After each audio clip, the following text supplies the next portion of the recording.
It's time to start our second session of this afternoon, and it's my pleasure to welcome Professor Lloyd Gerson from the University of Toronto. And he's an expert in ancient philosophy, and the Platonic tradition plays an important role in his research for many years. And so we expect a nice or a deep introduction into the topic in the Platonic tradition. So, the Inseparability of Intellect and Intelligibility in the Platonic tradition is the title of his talk. Thank you. Thank you for inviting me, and I applaud Therese's prescience in putting the Aristotle papers before the Plato paper. As all the Platonists knew, you go from the lower mysteries to the higher mysteries. Seems appropriate. What makes something intelligible? Perhaps a useful approach to the answer to the seemingly innocent question is to begin by wondering what it is that makes something unintelligible. And here, we have a number of ordinary terms that point us in the right direction. For example, chaotic, jumble, nonsense, obscure, opaque, and revealingly such expressions as, I can't make head or tails of this, or there is no rhyme or reason to it, and so on. All of these expressions suggest that the core meaning of intelligible is being perspicuous to an intellect, analogous to the way that an object of one or another of the senses is immediately sensed. To identify a smell or a taste or a sound, and to be able at once to differentiate it from another is analogous to being able to recognize some ordering or arrangement or pattern or structuring of parts, and to be able at once to differentiate it from another. Thus, mental seeing is analogous to sense-perceptual seeing. And despite the disdain that some contemporary philosophers show for the very idea of mental seeing, I think it is rather easy to show that mental seeing is the fundamental property of intellection, and that it is not reducible to sense perception. For example, one cannot physically see that a tangent touches a circle at only one point, although one can mentally see this. If, in the ordering 1, 1, 2, 3, 5, 8, one is asked what number comes next, one can mentally see that the number is 13, even though one obviously cannot physically see it. To take a different sort of example, and one with which we're all familiar, one can mentally see that the morning star is the evening star, although one obviously cannot physically see this. In fact, any equation or equivalence, other than perhaps a formal identity statement, has to be mentally seen if it is to be seen at all. Before proceeding further, it will be useful to recognize and say a few words about a distinction between intelligibility and what I shall call quasi-intelligibility. By this I mean the distinction between an order we discover and an order we create or impose on things. I take it that the fundamental difference between intelligibility and quasi-intelligibility is that with the former, the intelligibility is basically non-negotiable, whereas with the latter, we are free to invest something with whatever intelligibility we like. If I say that a cloud looks like an elephant or a spreading tree, I am implicitly claiming that its actual shape reminds me of an elephant or a tree, and not that the cloud was made in the shape of one of these independently of my imagination. This apparently simple, and I take it, uncontroversial distinction explodes into controversy when we ask how much of the natural world is intelligible and how much of it is quasi-intelligible. In the line of thinkers going back to Protagoras and, through Kant, up to Richard Rorty and others in the present, all nature is merely quasi-intelligible, at least so far as we know. Another revealing example is the ubiquitous employment of the locution, the concept of X. In book and article titles, for example, the concept of justice, freedom, love, being, knowledge, and so on. I take this simply as a euphemism for X. It indicates that the author though disbelieving that, say, there is such a thing as justice with a perspicuous intelligible ordering of parts, does not want to admit that it is only his own concept of justice that is in play. In other words, quasi-intelligibility. I don't think for one moment that philosophers who use this locution believe that there are concepts floating around freely, as it were, that they are exploring and discovering and could be wrong about, as opposed to trying to impose their own concepts on the reader. By contrast, the Platonic tradition abounds with arguments that the natural world, although containing inextricably an unintelligible element or component, is through and through intelligible, and the intelligibility is discoverable by us. But this position rests upon two claims, both of which are highly controversial. The first is that the intelligibility of the natural world can only be mentally seen if the intelligibility is understood to be diminished in relation to the unqualified intelligibility of a world beyond nature. Second, the unqualified intelligibility of this world is inseparable from an intellect. Not an intellect that invests the world with quasi-intelligibility, but an intellect that eternally recognizes its intelligibility and with which it is cognitively identical. So, the intelligibility in the natural world is produced by an intellect and only available to intellects. Intelligibility is a relation between or among intellects, the substance of intellectual communication, or so I shall argue. But first, a very brief bit of historical background. The starting point for the Platonic tradition's reflections on intellect and intelligibility is undoubtedly Parmenides' fragment, for it is identical, it is the identical thing to think and to be. Plato, Aristotle, Plotinus, and Proclus, just to mention the most important figures in the tradition, all agree that at some level and in some way, intellect and intelligibles are inseparable. I should add here that over against epistemological harmony on this point, so to speak, there is diversity at the ontological level. Since though everyone agrees that there must be an absolutely simple first principle of all, Platonists, or almost all Platonists, reject the peripatetic argument that this principle is intellect. This rejection, as we shall see, allows Platonists to articulate the inevitable complexity of being as intellect cognizing intelligibles without compromising the simplicity of the first principle of all. Plotinus, in particular, connects the elevation of the first principle of all above intellect with the necessary complexity of intellect, eternally contemplating all intelligible reality. Not surprisingly, there are many twists and turns across the centuries in the encounters of Platonists with Plato himself, with anti-Platonists, and within the tradition. But I am going to set these aside for now, concentrating mainly on the epistemological issues. This is part 2, cognition as unificatory. Consider an ordinary predicative judgment, such as Theaetetus is sitting. It is usually assumed in contemporary philosophy that the is of predication in this proposition is fundamentally different from the is of identity, found, for example, in Theaetetus is Theaetetus. I take it that this is because identity is understood to be formal identity, and there is no identity that is not formal identity.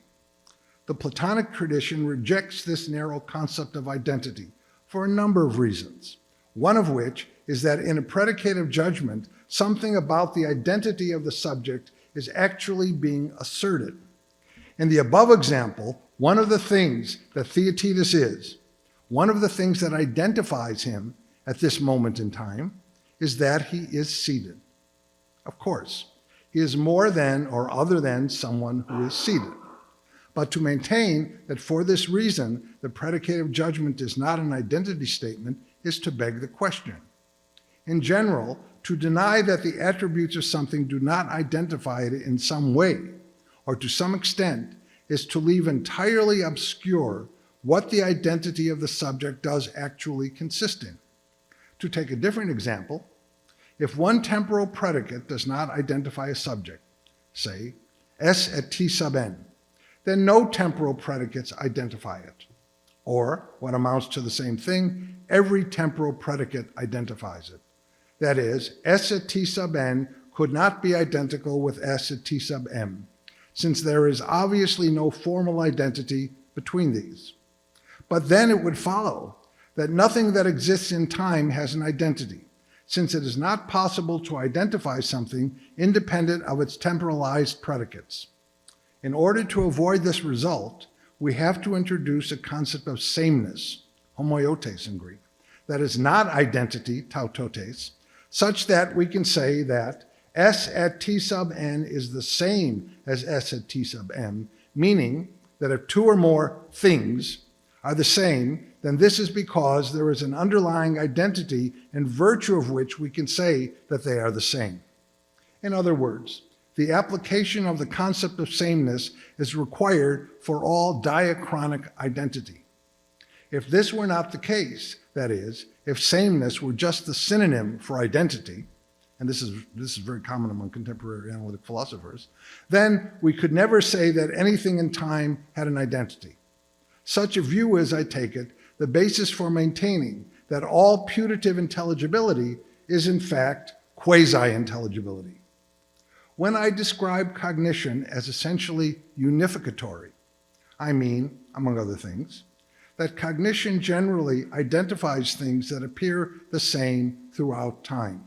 For example, if I claim that the person I see now is the same person I saw yesterday, I am not claiming that they are formally identical nor that they have different identities. Rather, I am claiming that one person appears differently, in this case, at different times. If I say that the morning star is the evening star, I am saying that the planet Venus appears as the morning star and then appears as the evening star, or that the morning star and the evening star are the same, not identical. I could say that they are identical, but this obscures the obvious point that Venus in the morning is not identical with Venus in the evening. The introduction of sameness as a companion concept to that of identity in empirical cognition constitutes the rejection of nominalism. The nominalist cannot countenance sameness as a concept distinct from identity. If two things are identical, then they are the same. If they are not identical, then they are not the same. According to the nominalist, there can be no real identity in the sensible world because there is no sameness distinct from identity. Such identity as we attribute to things constitutes quasi-intelligibility, like taking the shape of a cloud to be an elephant shape. By contrast, with the introduction of the concept of sameness, we can at least aim to discover the intelligibility of that which has real identity, that is, its structure independent of how it appears to us. Cognition is unificatory because it aims to see mentally the unity behind the diversity indicated when we say that, though A and B are different, they are nevertheless the same, because underlying their sameness and their difference is a single identity. In matters relating to empirical judgments, the nominalist and the anti-nominalist can agree that the claimed unity or identity underlying diversity depends on an intellect, whether that unity implies intelligibility or quasi-intelligibility. There would be no morning star to be the same as the evening star if there were no cognizers to make such a claim. There would not even be Venus unless the identity of Venus could be fixed despite its potential infinity of temporal predicates. So, with respect to the empirical world, we can say that the question of intelligibility versus quasi-intelligibility in any given case is unsettled. But more important, we can say that whether there be real intelligibility or only quasi-intelligibility, an intellect must be involved. Matters are different, however, when we consider synchronic sameness and identity, as for example, in a mathematical equation. When I claim that 4 equals the square root of 9 plus 1, I am saying, roughly, that each side of the equation says the same thing. That is, there is an identity underlying the two. This is not diachronic, but synchronic. Clearly, only 4 is equal to 4 formally, and only square root of 9 plus 1 is equal to the square root of 9 plus 1 formally. Nevertheless, the two sides of the equation say the same thing. That is, there is an identity underlying them. At this point, progress is occluded by the difficulty of saying exactly what that identical thing is. It is not like the planet Venus, but unless there is some identity behind the sameness and difference, no equation other than a formal A equals A would be true.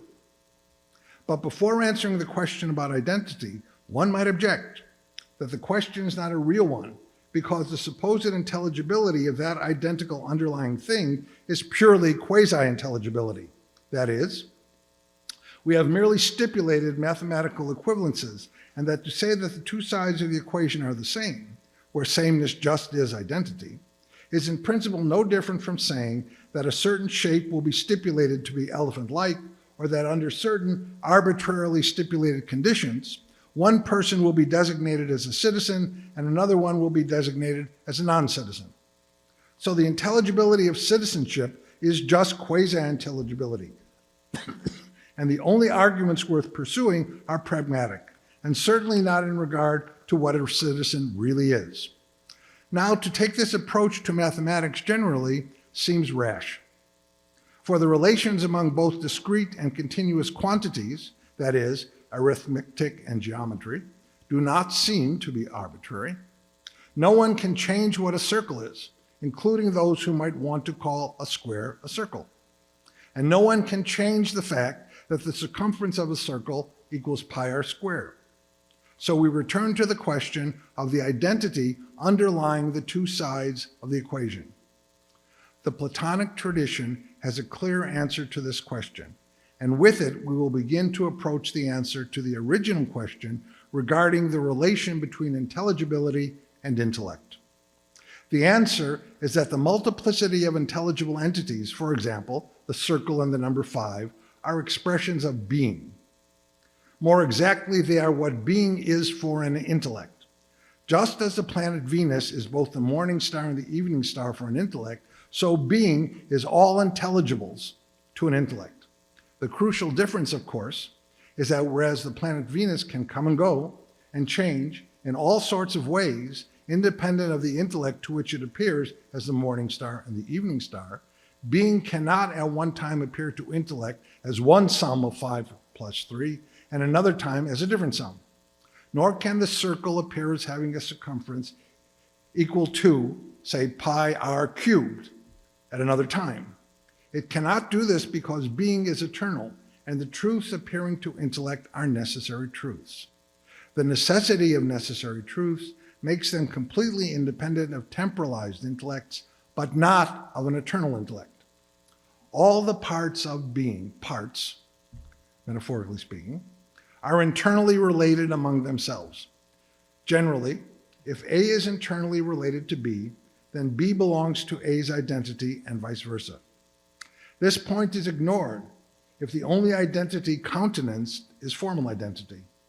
By contrast, the identity of being is just the array of intelligibles, but only for an intellect.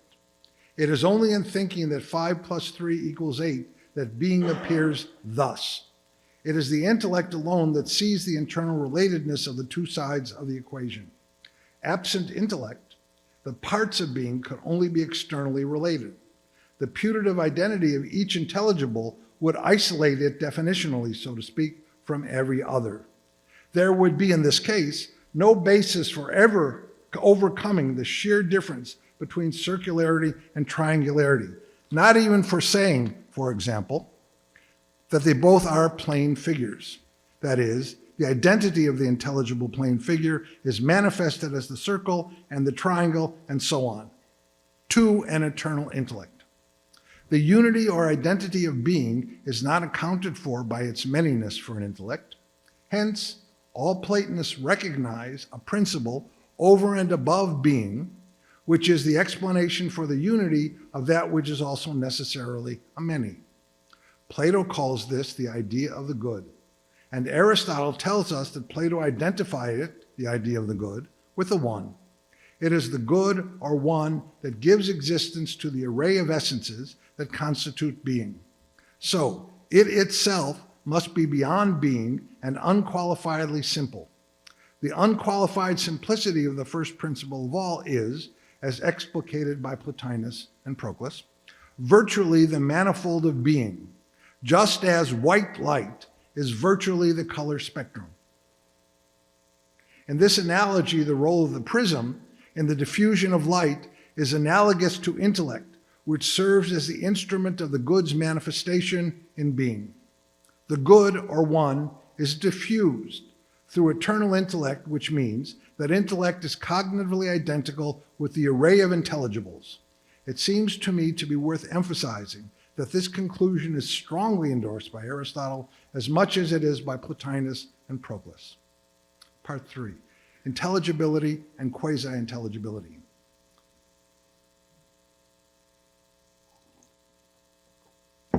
In the previous section, I tried to show how intelligibility, especially in mathematics, is inseparable from intellection. I did not, however, propose a criterion for distinguishing intelligibility from quasi-intelligibility, nor did I try to show that the former vastly dominates the latter in the sensible world. That is, quasi-intelligibility is a drop in an ocean of intelligibility. In order to do this, I will begin with a brief reference to Plato's argument against Protagorean relativism in the Theaetetus. The point of this argument is that the relativist wants to insist that knowledge is of how things appear to the five senses. That is, the way they appear is the way they are. So, if things appear differently to two different people, then the way they appear is they are really different. They each have their own knowledge. Plato's strategy is to argue that being able to cognize the way things appear requires a cognitional apparatus that transcends sense perception. Thus, if something appears to you to be the same as the way it previously appeared, the cognitive power required to make this claim about sameness is not a sense modality. Similarly, to claim that one object of sense is different from another requires that one go beyond the senses themselves, to grasp that they are different. In his discussion with the young Theaetetus, Socrates gets him to see that the mind, not the senses, grasps ta koina, commonalities, among the things we sense. I won't pause here to show why it is a mistake to identify ta koina with Plato's separate forms, ta ede. The point of the argument is not to show that separate forms exist, but that if knowledge exists, it is not identical with sense perception. Of course, it will turn out that knowledge is only of separate forms. So ta koina are a kind of stepping stone on the way to forms. But here, I want to focus on our ability to cognize commonalities and why quasi-intelligibility has nothing to do with this ability. When, for example, I judge two odors as different, this is only possible if I also have the ability to judge each odor as having its own identity. And if it has an identity, this seems to entail that it is re-identifiable. I take it that if someone identifies something but demurs when asked to re-identify it, then his claim about identification is at least rendered questionable. This re-identification would be an example of the diachronic identity referred to above. It is indeed the case that my judgment about difference is a judgment about the appearance of difference. But the appearance of difference is difference enough. That is, the appearance of difference is either veridical or non-veridical. One option not open to the one who judges is to maintain that all appearances are non-veridical. The claim that an appearance is non-veridical implies an understanding of what a veridical appearance would be, even if one has no means to distinguish them in the present case. So, the ability to grasp a veridical appearance of difference between two odors entails the ability to identify and re-identify each one. What this ability reveals, the difference and the identity, is intelligibility, exactly like the intelligibility found in mathematics, and not quasi-intelligibility. I do not make the smell of rosemary different from the smell of basil. I discover it. And in thinking about the difference, I can explore the structure of the difference down to the molecular level if I wish. It is important to emphasize that my ability to cognize the intelligible structure of things is no guarantee of infallibility. That is, the importation of quasi-intelligibility is always a possibility. I can think that two things are the same, even though it turns out that they are not. But once again, should it turn out that A and B are in fact not the same, this conclusion implies that I can identify each, and thereby I have a means of discovering whether some C is the same as A or B or not. What I think Platonists want to insist on is that it can't all be quasi-intelligibility. Ta koina are the ways we encounter the sensible world beyond perceiving it with our five senses. What is intelligible to us in such cases is sensible form. But the cognition of the intelligibility is not with the five senses, but with intellect. The only way we encounter sensible form other than with our five senses is with thought. And with thought, we encounter sensible form universally. That is, the commonality present among many things with the identical form. A universal is just the hypothesization of the cognition of form, that is, the way we cognize form. The word universal is from an adverb. It indicates the way we encounter form, the way form exists in us. Here, the crucial point is that the form itself is neither identical with its presence in the particular sensible, nor is it identical with the universal thought, or the thought thinking it universally. So, the sensible world is largely intelligible to us when we are mistaken about a specific intelligible structure. The Platonist, however, will argue that the ground for the possibility of this intelligibility is found in the internal world. This is the world where, we recall, intelligibility is inseparable from intellect. Such a large claim deserves far more attention than I can give it here. Perhaps the following can serve as a stand-in sketch for the longer argument. In Socrates' so-called autobiography in Phaedo, he describes his disillusionment with the philosophy of Anaxagoras, who promised to show how intellect guarantees the intelligibility of things, but in fact, when the time came to make good on his promise, he did no such thing. Rather, he introduced his theory of homeomeres as the mechanism for accounting for intelligibility in nature, that is, for the dynamic structure of natural processes and events, and so on. Intellect had nothing to do with this account. And precisely for this reason, Anaxagoras could only deliver quasi-intelligibility. Let me explain. In giving materialist or physicalist explanations for natural processes, Anaxagoras was mistaking conditions for causes. The reason these conditions could not do the job of a cause is that the identical conditions that putatively explain things, being one way, could equally explain them, being another. Thus, at the elemental level, either Anaxagorean elements or those of the periodic table will do just as well. The putative cause for the presence of one property or intelligible structure would equally be the cause for another contrary property.